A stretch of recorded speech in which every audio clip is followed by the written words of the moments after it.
Hi everyone. In this video, we'll continue our discussion on the question, what is justice? Let's go ahead and get started. Last time we looked at the two theories of justice of egalitarianism, then also the theory by John Rawls. Today we'll look at these three other approaches: libertarianism, the capitalist approach, and the socialist approach. So the first one is libertarianism, this idea of justice as freedom, in contrast to justice as equality or justice as fairness, as we saw previously. The most well-known proponent of this, as we see here, is Robert Nozick.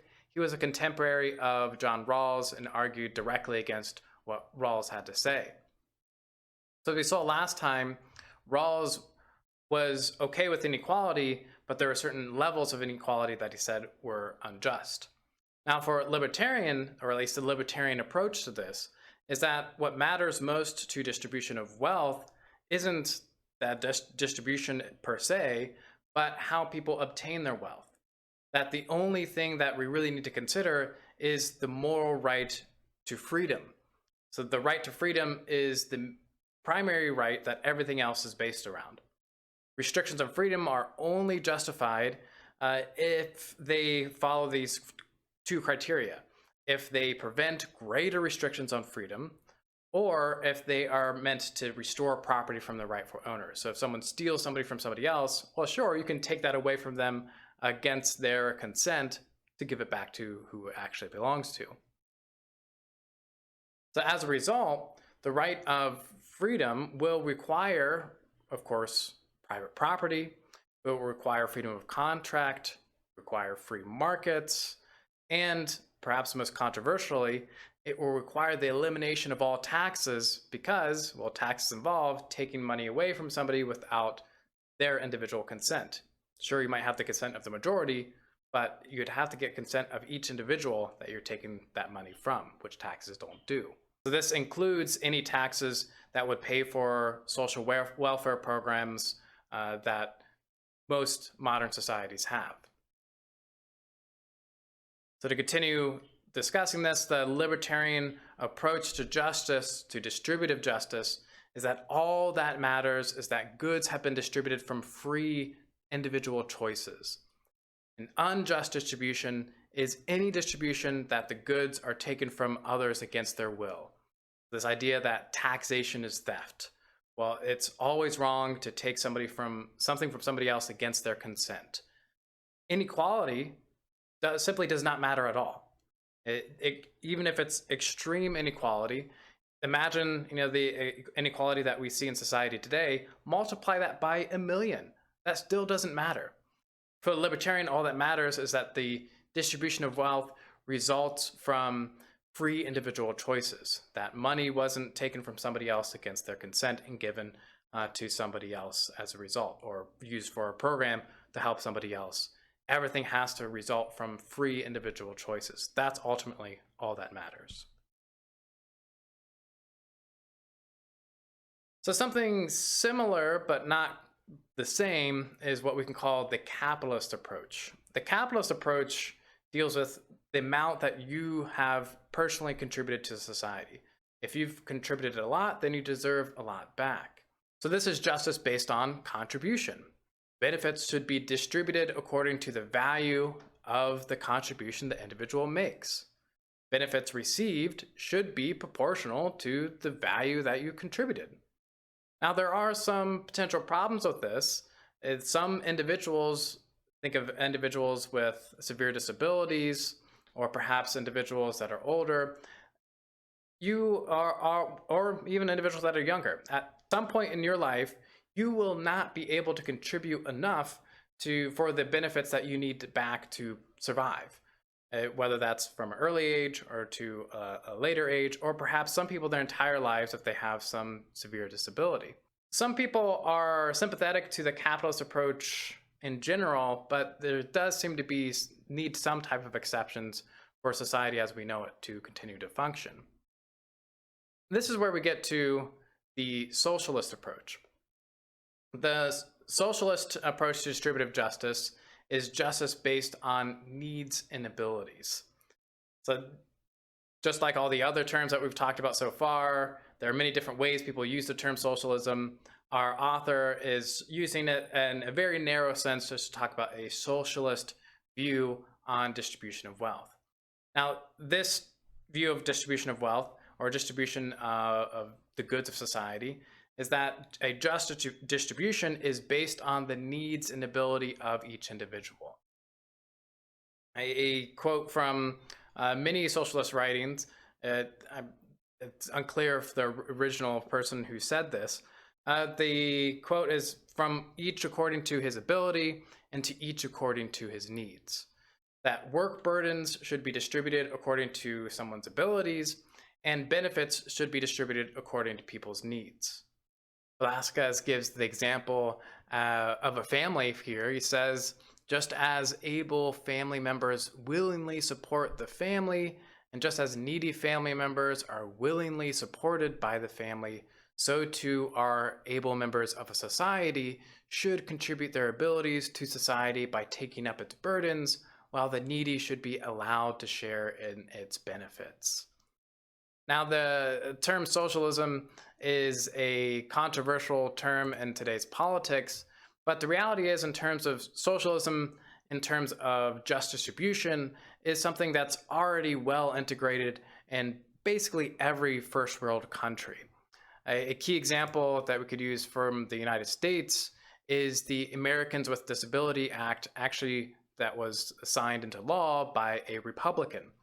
So this law basically states just that we have a duty to provide for those that have disabilities, that can't provide for themselves, and that they actually have rights, a right to have services provided for them. This idea of a socialist version of just distribution, at least to some extent, already is in play in most countries, but as we talked about previously, so is certain aspects of capitalist approach, and to some extent we have limitations on freedom of choice as well, libertarian, and so on and so forth. So that brings us back to these 5 general theories that we talked about. Which approach do you think is the best overall, and why? Does it differ depending on the context? Is one approach better for the economy? Is another one better for political power? Is one better for business management and family and perhaps small groups of projects? And once again, maybe there isn't just one view fits all. Maybe different of these theories work for different circumstances, different contexts. So finally, let's look at Pope Francis. What does Pope Francis say on the concept of distributive justice? Well, it turns out he has a lot of striking things to say about economic justice. We'll just go over a few main points. In the reading that we looked at for today, he says that the economy should be human-centric, people-centric, rather than money-centric. He's very critical of the way that the economy functions. He says that money is meant to serve the common good, meant to serve human beings, meant to serve people. It's not, people themselves aren't meant to serve money. And it says today, our economic system seems to switch that humans are meant to serve the economy. We see some of that in the language today dealing with the pandemic, saying, well, we should be willing to sacrifice our lives, right, for the sake of the economy. Well, Pope Francis says, no, it's the reverse. The economy only matters in its relationship to it benefiting human beings, benefiting the individual. He also states that the focus of society and the economy should be focused on helping the poor, the poorest of a country, the poorest of the world. That the accumulation of wealth is not valuable on its own. Wealth should serve the poorest of society. As he states, a direct quote from the reading, he says, money must serve, not rule. A couple other points that he makes here is, one, he says that he's calling for more than just philanthropy, this idea of and charity, that if you have money, give money to those that need it. Instead, he's advocating, he's very clear on this, he wants, and he thinks morally we're required to advocate for and fight for structural changes. So deep structural changes to the economy itself, how it currently functions. He says that private property is only justified insofar as it better serves the common good, that the wealthy must use their wealth to serve the poor. That's the purpose of money in the first place, he thinks. That's the purpose of wealth in the first place. That it's not meant to just simply reward those who make good business decisions. The whole point of accumulating wealth is to use that wealth to help others. From the reading, he says, we should restore to the poor what belongs to them. This is pretty striking. He elsewhere in the reading, he talks about that wealth that the super wealthy have actually literally belongs to the laborers who create it and to the people that need it. And he directly states that essentially if you're just holding on to wealth just to be more wealthy, that you are stealing, literally stealing from the poor. Also in this reading, he talks about a variety of things that a just economy should provide the poor with.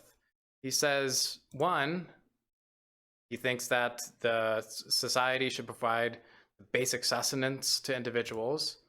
Also, things like shelter, a home. He even says land, a certain amount of property, employment.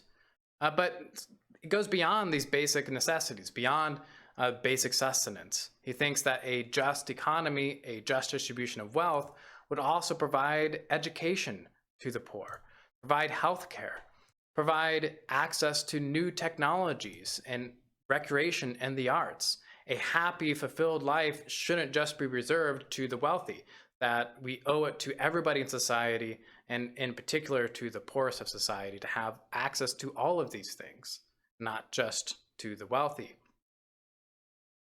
A quote from the reading, he says, such an economy is not only desirable and necessary, but also possible. It is no utopia or chimera. As this idea, he's aware of the general objection to his views is that, yeah, this sounds great, but it's all pie in the sky. It's not possible. It's a utopia. Instead, he says, it is an extremely realistic prospect. We can achieve it. The available resources in our world, the fruit of the intergenerational labors of our peoples, and the gifts of creation more than suffice.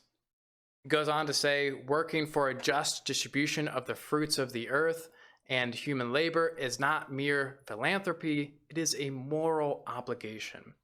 So what's interesting about these writings is, of course, he's talking to Catholics and to Christians and those who believe in the sacredness of the New Testament. But he's also speaking to a wider audience. He says it's more than just a religious duty, it's a moral obligation that we all have independent of our religious denominations. So we'll end here with just a few more questions. Which approach of these five that we've looked at here, which of these approaches do you think Pope Francis is the closest to, and why? And finally, something else to think about is, well, do you agree? Do you disagree? What do you think of Pope Francis' views here? Is he too extreme on some things, or does he make some good points? Why? Explore Pope Francis' views and what you think of them. This week, we looked at a lot of different theories on distributive justice, some of which might seem extreme to you, or at least have extreme consequences. Others you might be more sympathetic to. This overall is an important philosophical question that our nation and others are currently publicly debating in our politics. As such, I look forward to hearing your own thoughts on these topics in the future.